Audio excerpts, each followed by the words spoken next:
Welcome everyone to episode 8 of Knightsarena Spike Down. My name is LaFortune, and joining me for the first time is Sean Gares. And obviously today is the start of Split 2, which is great. I'm super excited. We're going to cover everything from groups, roster changes, and always making at least my always accurate power rankings. They turn out okay. And then predictions for the week. And without ado, let's jump into it. Sean, you've been watching a lot of Challengers. You've been digesting it. Split 2 is right here. It's about to happen. Split 2 groups. How do you kind of feel about them? Oh man, the split 2 groups, when I first saw them, I was like, I thought Group A was a little bit stacked, if I'm being honest. I think it's not saying that there's not insane teams in Group B. Like, I think the Guard, G2, I think FaZe will have an insane team. Obviously, Moise had a really good run. It's just the drop off there with Mad and OR, who in the last week of Split 1 were both 0-4, I believe. So just putting them both in the same group again just means, in my eyes, Group A is just giga stacked. Yeah.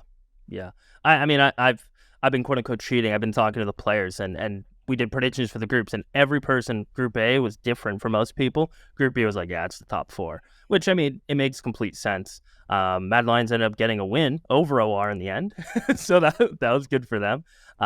Yeah, I mean, I think this Split 2 is obviously more pivotal for some than most, like M80, the Guard, G2. They should be kind of locks for playoffs, hopefully, basing on the points. And then, so it becomes really important for TSM, Oxygen, Disguise, who haven't all be in the same group. And then FaZe and Moise obviously need points. So there's an interesting balance where teams are, I think, fighting for their lives where Group A.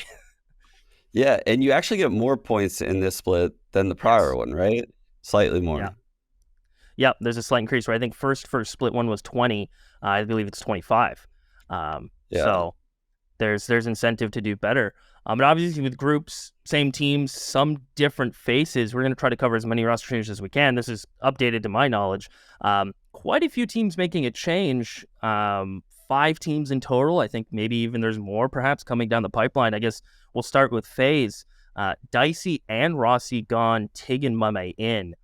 I mean, I've been waiting for FaZe to make a change, but the Rossi one, sure, the Dicey one is what catches me off guard. It's kind of crazy, yeah, because Dicey, in my eyes, is like this young, talented prospect that I think has a lot of potential. And he got put in a weird situation in this FaZe team because Baby Bay was the Jet. He was always the duelist. But it worked out because the chamber meta came around, and Dicey was an incredible chamber player. But then when that chamber meta faded away, he's now like kind of an odd man out in this team. And I'm not saying he wasn't good in his role. I actually think he's very talented.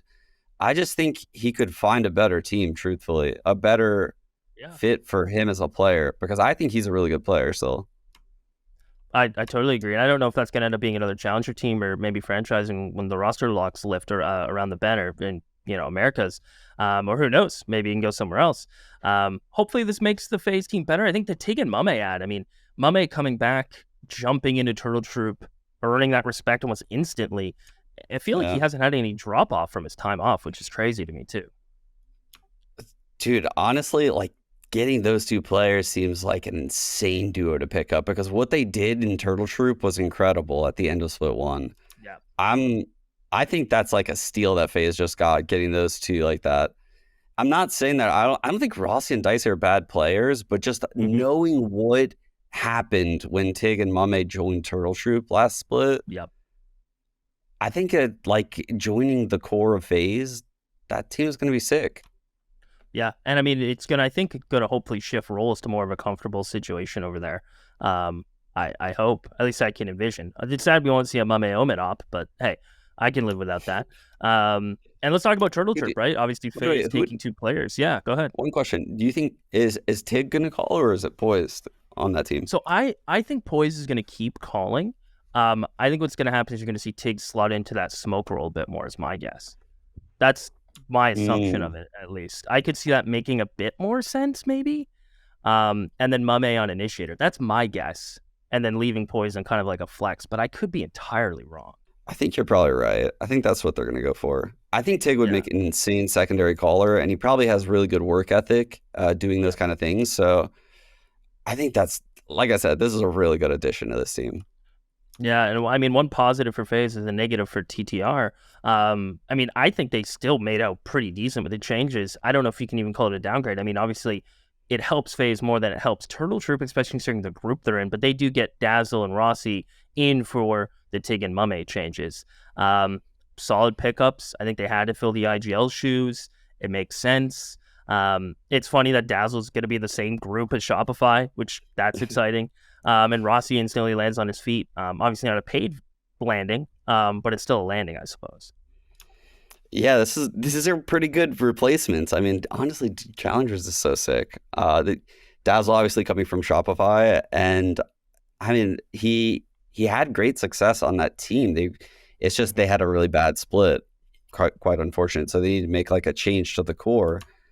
Um, and we'll get to that change later. But this this is a really good pickup for Turtle Troop. And like I said, I've always liked Rossi as an initiator. I think he's super good. He's a good communicator as well. So adding in two great communicators into the team with like veteran presence, those are good pickups for Turtle Troop. Yeah, and they keep Governor and Adder, who I think have been extremely deadly on that team. I think the rise of Adder has been one of the coolest stories. And so I'm hoping to see him continue that, and we'll see. I mean, they've gone through changes before. And speaking of team who's not afraid of changes, DSG, making probably the biggest change, at least name value wise. Ziff gone. That surprised me, by the way. I didn't know. I mean, that's such a like, you look on the roster, you go, who do you remove? I mean, Riku was the 6. Makes sense there, even though he was frying, by the way. I will say, Riku was playing really, really well. He stepped up. He definitely stepped up. Yeah, and Yay and Nerve. I mean, the big word there is Yay. Nerve surprising, but another underdog, I guess. This is going to be such an interesting roster to watch play out this season. I'm pretty stoked to see like what Steel cooks up with this roster of players. I have no idea like what brand of Valorant they're going to play, like how it's going to look, like who's going to play what roles. Like I mean, I have like an idea like what's going to happen, but Steel's shown he can play several roles while IGLing. Yay and Clear could both probably play the Jet role. And like what are they going to do with that? I don't know. So I will admit, I have talked to a few of the players, and the funny thing is, I was talking to Steel in an interview, and I go, "So why'd you pick up Yay when he had role issues?" And he played along for a little bit, and he ends up going, you know, I don't know what they were doing as C9. He has no role issues whatsoever. He's going to play Jet every map. I was like, oh, okay, well, he's just trolling me a little bit. But from what I'm hearing is Clear's going to be more on the secondary smokes flex position, and Yay is going to be going crazy. That's from what I can kind of pick up from the conversations. And I mean, it kind of makes the most sense. The Nerve pickup to me, that's out of left field, but someone who's been consistently good. And maybe Steel just needed somebody who he didn't have to put a lot of time into per se. Kind of somebody can slot in is my guess for the other one. What team did Nerve come from? So he was on Sonics, who ended up losing to OR at map 3 for the qualifier. Yeah. Gotcha. So pretty solid guy, very humble, down to earth, very understands the game. I was hoping Riku would stay, but I mean, if you're going to make a change, you should probably just go all in and use the rule change and roster changes to your advantage. So, I mean, that roster is going to be crazy. It's unfortunate the group they landed in, but I think it's better than having Guard and G2 in your group, in my opinion. So, I don't know. I think this team is going to be pretty sick. This team is going to be sick because Ye is probably going to be on the Jet role, right? He's going to be. Yeah. I'd imagine this is like a stepping stone for like a franchise team, right? Like just until the rosters open up for Ye. So he's going to want to play the roles that he wants to play. And that's going to mean that Clear is probably going to be, like you said, going to be on that like secondary controller role. So I that's what I was speculating would happen. And he'd probably play Viper, which is what he already did on Pearl. Yep. So yeah, this team is going to be fire. This team's going to be sick. That's what I'm saying. Group A is crazy. Yeah. A lot of changes going on in Group A. I mean, 3 teams roster changes, right? And the other group, I mean, there's still a respectable amount to go through. We're only halfway through roster changes. Mad Lions, Zexro Drone Gun. I mean, not only is that widely known now, all of Twitter knows about it. So that happened. And Bjorn Blackheart. Blackheart basically part of the Yay removal system in C9, finding himself here in Mad Lions with Bior. I mean, just two players been around tier 2 for a long time, and I think it makes sense for them. I don't think they could. A team like Mad Lions, I mean, a 1-4, the end of split one. I don't know how high you can punch up like DSG, I guess. So you have to kind of take what you can get, and I think they did okay. Yeah, I think so. I think Mad Lions was probably perceived to be better than what they were entering split one. And when they like kind of crashed down to earth in split one, they realized they had to make some changes. I like the changes that they made. I think it's good. It's getting like a true Sentinel player. And I think Blackheart, what was that team he was on? Oh my God. He played with Silk Road for a little bit, and then I think he played on an academy team. It's right on the tip of my tongue. BBG like Academy. BBG Academy. Yes. Didn't he play? Okay, yeah, he did play with them. Okay, yeah, he was really good in that team. I think these are quite good pickups for Mad Lions. I don't know if those are the type of pickups though that are gonna be like contending to win Group B though. Unfortunately, like they're still going up against the GAR G2 phase. We already went over their pickups. Moyes, like they're still going up against those teams. So even though these pickups are good, I mean, their teamwork and their synergy is going to have to be incredible. Yeah, absolutely. And another team is in the same boat in OR. Pure VNS and Lear have been removed, and Pancakes and Physic have been added. Really cool additions, in my opinion. I think Pancakes and Physics are kind of like sleepers in tier 2. Always kind of hang out, do their role, not too flashy. But from my understanding of Physics coming in, he's going to take over the IGL role, which I think is cool and kind of something they needed. Roster changes plus an IGL kind of fresh view. Yeah, those are interesting changes for sure. I don't remember specking Physic much, but the name is so familiar. Like I've watched him play before. Pancakes I know is a great player though, and I know Vapin's still the coach of the team, right?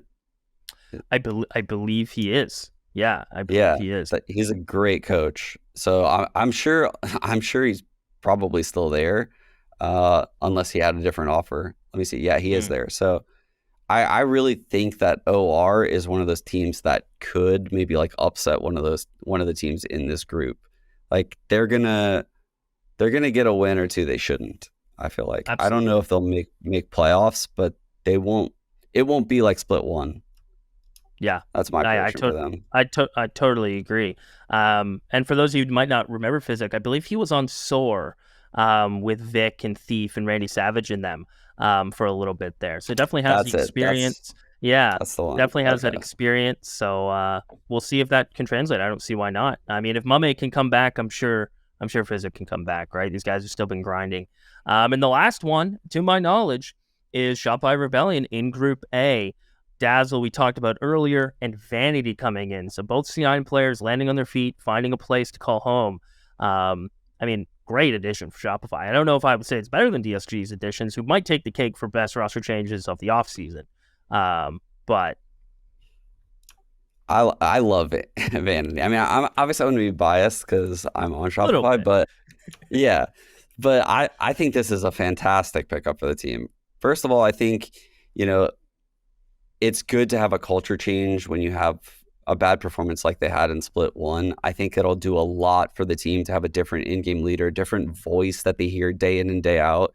And I know personally from playing against Vanity when I was coaching 100 Thieves, what he brings to the table as an in-game leader day in and day out. I played against him. I know how he called in those scrims, and I respect how he calls in those scrims, right? There's a lot of mid-rounding and a lot of pretty innovative stuff, honestly, that Cloud9 team was doing when we were in LCQ. So I like the pickup a lot, really do. Totally. I'll never forget. I can't remember who I was coaching at the time, but they did a B split on Ascent, and they did it with Stingers, and nobody knew Stingers were good at this point, and they destroyed us. They ran it 4 times in a row, and it just kept working. And Vanity's mind is so crazy and creative, and I mean, the players around him too on Shopify, I think, are clinically underrated, if that's fair to say. Like, I don't see, especially after split one, I never saw, and to be fair, I was hashtag one of the haters. But the more you think about that team, it might be one of the best rounded teams in challengers who just got the short end of the stick, had a lot of close games, and didn't get one extra win they needed. So I think they're only going to be better this split. And now we can kind of put it to the test. But we're going to do our power rankings. I'm going to let Sean go first. That way I can piggyback and get some good answers, hopefully. We're going to rank the teams 1 to 12, how we feel the power rankings going to shape up for split 2. And Sean's probably going to look better than mine, and that's kind of why I wanted to go first. All right. Well, I'm going to put M80 number 1. Safe. Obviously. It's safe, obviously, yeah. And then I'll put guard 2 for sure.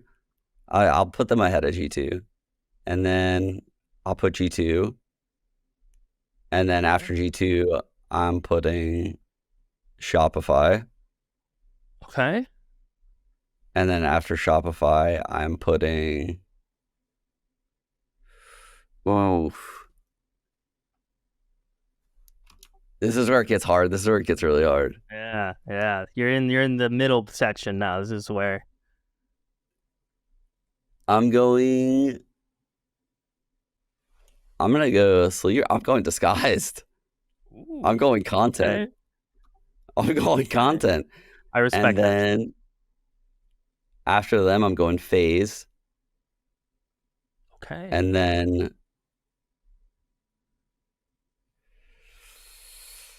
moist, TSM. No. Actually, moist, oxygen, TSM. Okay. I was And waiting for that then TSM one.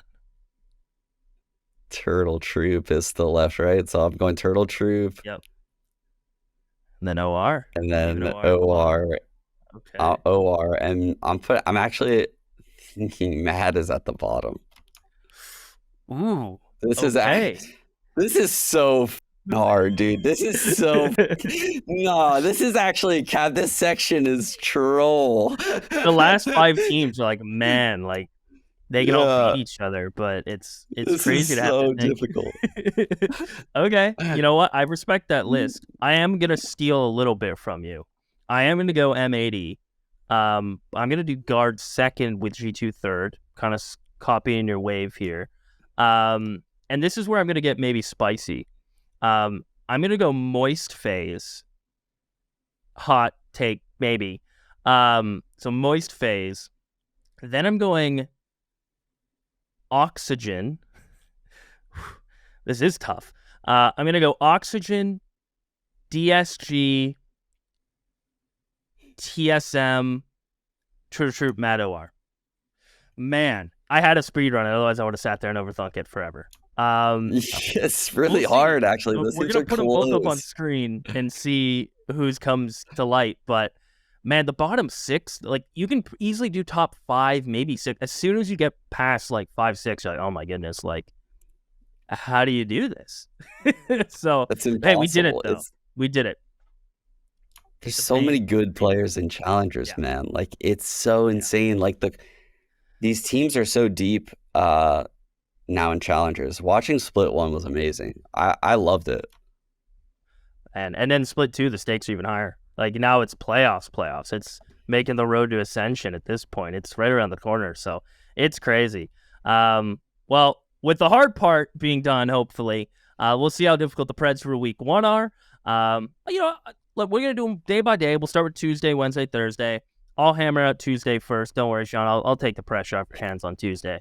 I mean, it's moist M80. Moist beating M80 beating Turtle Troop. Is that a normal take? Okay. Yeah. Are you on board so far with those? I'm on board. Okay. Let's see Wednesday. Based on our rankings. Now Wednesday, TSM Shopify, the guard phase. This is to me the hardest day to predict. Maybe. I'm going Shopify. Okay. I think they have so much more to offer. I mean, I was even watching them scrim when I was in Toronto, and they were just playing really well. Just listen to their comms. They have very clear comms. I just have a lot of faith in Shopify. Obviously biased. And then the second game, dude, Yeah. there's no way. There's no way after a break a team is going to beat the Guard in their opening game, right? I They're, agree they're because gonna, the way I look at the Guard, and they're kind of they might be the hardest working team in Challengers. I don't even know if that's fair to say because every team works really, really hard. But just knowing their routine and meeting the guys and seeing how drilled they are and interviewing them, it's us versus ourselves. They don't even every team's on the same level for them in their preparation, which I think is so different than some other teams who might sway their prep and lightly under prepare and leave little seeds of resentment and maybe doubt where they're head on, every team could beat us. We're prepping the same for everyone. And I think that's a Josh RT and kind of, that effect. I'm going to go Guard beat FaZe, and I agree with you. I think after a break, nobody beats the Guard, kind of. But again, FaZe could honeymoon, and we could get rolled. But I will agree also with your Shopify. I was going to take a hot take on the TSM one, but I think I'm going to save my hot take for Thursday's games. I want to get your thoughts on the first game on Thursday, because that's spicy. So this is where I sound weird because I put Oxygen below Disguise in my power ranking, but I think Oxygen wins this opening game. I just think there's no chance that Disguise has a map pool that's anywhere near enough to beat Oxygen. Oxygen looked really, really good at the end of Split 1, really good. I thought their comps were very util based too, so they're hard to play against. And I think Disguise might struggle as a new team against that. But because obviously a chance that Steel cooks up something, they could win a map that they pick, but then the rest of the series is going to be very, very difficult to get that second map. Because of that, I'm going Oxygen. Yep. And then any hot take on the G2OR, or is that? No, that's black and white to me, I feel like. Yeah. I'm going G2. I agree with you on that one. I think I was going to say Oxygen as well. And I think the basis of that is when I think most improved teams from Split 1 to now, I think it goes Moist Oxygen, without a doubt in my mind. Turtle Troop can be a comfortable third, especially with getting gutted. You're like, oh, well, that kind of removes any progress, potentially. I think Oxygen at the start of Split 1, even in the qualifiers who lost to DSG, by the way, but it feels like so long ago. I think they were very script heavy and very readable and didn't adapt in a reasonable rate. And I think now they're at a place where Verno's comfortable, Mitch is clearly understanding his strengths and weaknesses within the team, and their mid-round is night and day. I think they actually are starting to adapt and show different looks, and they seem like the experience has started to catch up with them, which is nice. Yeah. I feel like Mitch looks a lot more comfortable now. And Mitch was an all-star player, I feel like, on Cloud9. Mitch is so good. He's a really smart player that has a really deep agent pool. And I think when I watch the team play now, he looks way more comfortable. So that is when the team turned. Because Verno is also, that guy's crazy. He's super good. But that is the time. That's all we have. Thank you, everyone. That's the show. Don't forget to follow myself and Sean. Let us know what you think about our power rankings. Whose is better? Hopefully you say mine. Probably not. Don't forget to follow Knightsarena and stay up to date on everything Challengers. And Split 2 matches are just around the corner, so stay tuned.